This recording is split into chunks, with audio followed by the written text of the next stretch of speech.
Measurement and motion. So measurement plays an important role in our life. Measurement का बहुत ज़रूरत है. Distance measure करना होता है, किसी चीज़ का वेट मेजर करना होता है, कपड़ों का लेंथ मेजर करना होता है, बहुत सारी चीज़ के लिए चाहिए. एक खाना बना रहे तो उसमें भी अलग अलग चीज़ों इंग्रेडिएंट्स का मेजरमेंट ज़रूरी है. So measurements are necessary in our daily life. Proper measurements ज़रूरी है. सिर्फ गेस करके मेजर कर देंगे वो नहीं चलेगा. जैसे suppose Mala's tailor wants 1 metre of cloth for a dress. If the shopkeeper gives the cloth just by guess, वो छोटा भी हो सकता है या बड़ा भी हो सकता है टेलर के रिक्वायरमेंट के हिसाब से. तो ये ज़रूरी है कि मेजरमेंट का एक स्टैंडर्ड यूनिट होना चाहिए.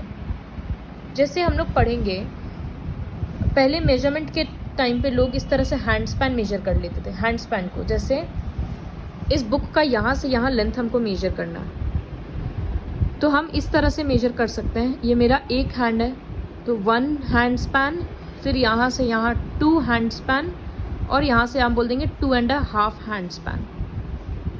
लेकिन अब if you are measuring and your hand is smaller than mine, तो तुम लोगों का तो 3 हैंड स्पैन हो जाएगा, 4 भी हो सकता है किसी का 3.5. तो हैंड स्पैन एक स्टैंडर्ड यूनिट थोड़ी ना हुआ. इसी तरह से ये इंसान, ये लड़का यहाँ पर टेबल मेजर कर रहा है अपना पूरा हाथ का, ऐसे एल्बो से लेकर सामने तक, तो सबका डिस्टेंस तो अलग अलग होता है. तो ये सब मेजरमेंट का जो यूनिट होगा, स्केल है, ये सब स्टैंडर्ड नहीं है. तो इन सब को यूज़ नहीं कर सकते हर जगह. एक फिक्स्ड सिस्टम होना चाहिए.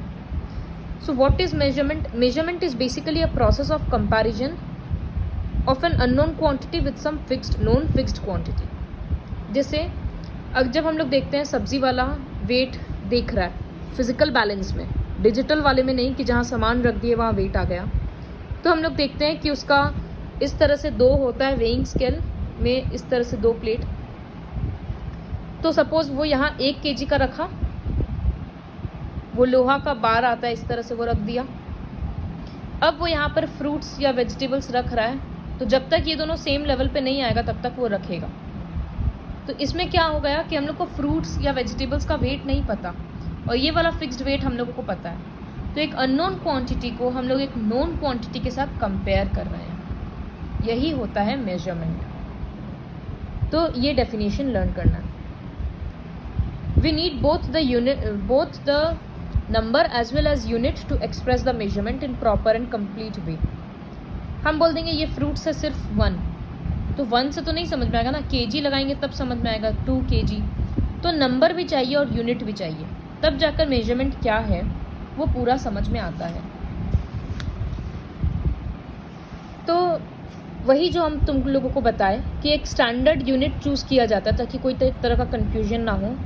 वो हर कंट्री में सेम होता है, उसी को स्टैंडर्ड यूनिट बोला जाता है.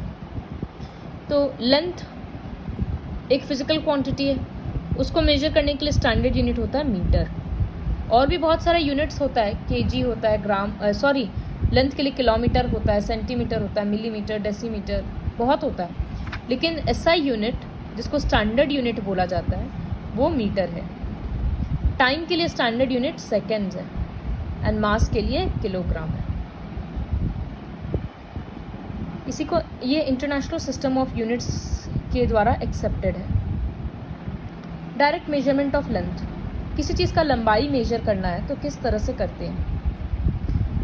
जैसे हम लोग या तो मीटर स्केल यूज़ कर सकते हैं या एक नॉर्मल छोटा वाला स्केल भी यूज़ कर सकते हैं. डिपेंड करता है कि क्या चीज़ मेजर कर रहे हैं.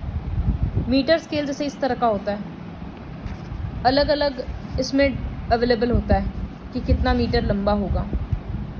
कंस्ट्रक्शन साइट वगैरह में यूज़ किया जाता है. तो फर्स्ट स्टेप क्या है मेजर करने का, वो ये 5 पॉइंट्स लर्न करना पड़ेगा. Place the scale in such a manner so that its divisions are very close to the length to be measured. मतलब अगर हमको ये लाइन मेजर करना है तो जस्ट अ मिनट.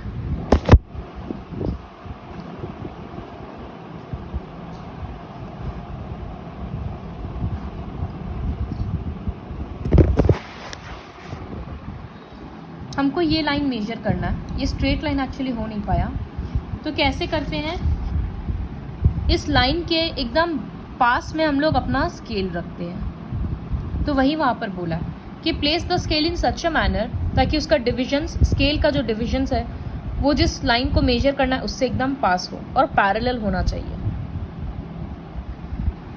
फिर also the edge of the scale should be parallel to the length to be measured और should coincide with it. या तो एग्जैक्ट ऊपर में रख दो इस तरह से, या एकदम पास में होना चाहिए पैरेलल डायरेक्शन में, जैसे इसमें दिख रहा है।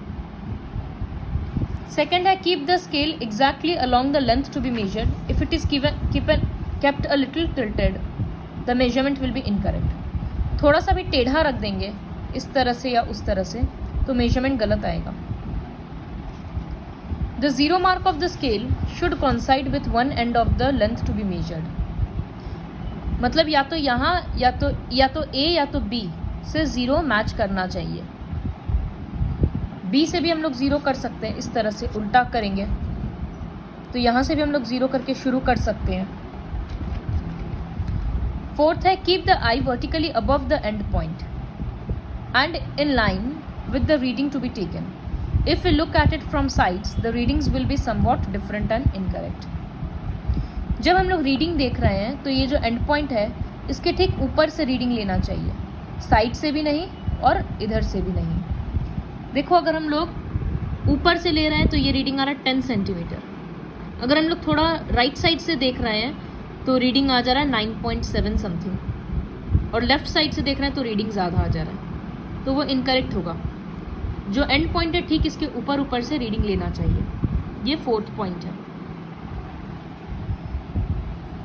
छोटा करके लिख सकते हैं हम लोग इस पॉइंट को, जैसे इसको यहाँ से यहाँ तक में लर्न कर सकते हैं। फिफ्थ पॉइंट है do not use worn out और broken portion of the metre scale for measuring length. टूटा हुआ स्केल या पोर्शन को मत यूज़ करो। जैसे यहाँ ज़ीरो से शुरू ही नहीं है तो यहाँ से मत शुरू कर देना। ज़ीरो नहीं है ठीक है, 1 से शुरू करो। तो यहाँ पर रीडिंग क्या आया 1 से लेकर 11 तक, तो इसका मतलब ये लाइन 11 सेंटीमीटर का नहीं था। हम लोग ज़ीरो से तो नहीं लिए ना, तो एक्चुअली इसका लेंथ कितना था 11 - 1 10 सेंटीमीटर। अगर हम लोग यहाँ 2 से स्टार्ट करते तो एक्चुअली लेंथ होता है 11 - 2 9 सेंटीमीटर। उस तरह से होता है कि अगर ज़ीरो या सामने का स्केल का पोर्शन टूटा हुआ है तो जहाँ से ठीक है वहाँ से यूज़ करो और फिर माइनस करके लेंथ को एडजस्ट कर दो। तो ये पांचों पॉइंट लर्न करना बहुत इम्पॉर्टेंट है। इसके बाद टॉपिक है time. So time plays an important role in our life. सारा एक्टिविटीज़ हम लोग का टाइम्स के आसपास ही होता है। इतने टाइम तक ये करना है, ये टाइम हो गया ये काम करना है, इस तरह से बहुत लोगों का टाइम टेबल पूरा प्लान्ड होता है। If we use a clock to measure time now, अब तो हम लोग क्लॉक यूज़ करते हैं। पहले के टाइम पे क्लॉक नहीं था तो लोग कैसे देखते थे, धूप जैसे सन एग्जैक्ट ऊपर है तो 12 बज गया, ढल रहा है तो फिर इवनिंग हो रहा है, इस तरह से वो लोग देखते थे। शैडो से समझते थे, मौसम से समझते थे, तो वो लोग अलग अलग चीज़ों को देखकर टाइम समझते थे। It is a known fact that a pendulum of given length takes a definite time to complete one oscillation. Hence, if two pendulums of same length are taken, they will take the same time to complete one oscillation. तो oscillation क्या है? ये एक pendulum है इस तरह से। oscillation मतलब ये एक बार उधर गया तो उसका ये पोर्शन ड्रॉ कर देते हैं। फिर जब ये चीज़ इधर जाएगा तो वो ऐसे भी जाएगा। तो एक बार इधर से पूरा इधर जा रहा है,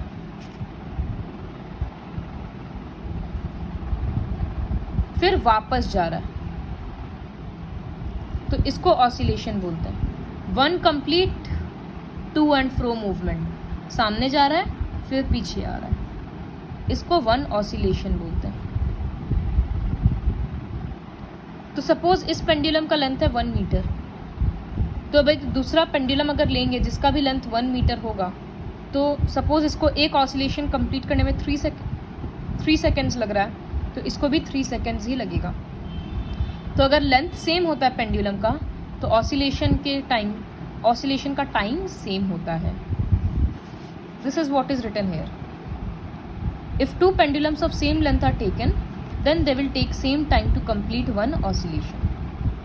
this has led to the design of pendulum clock.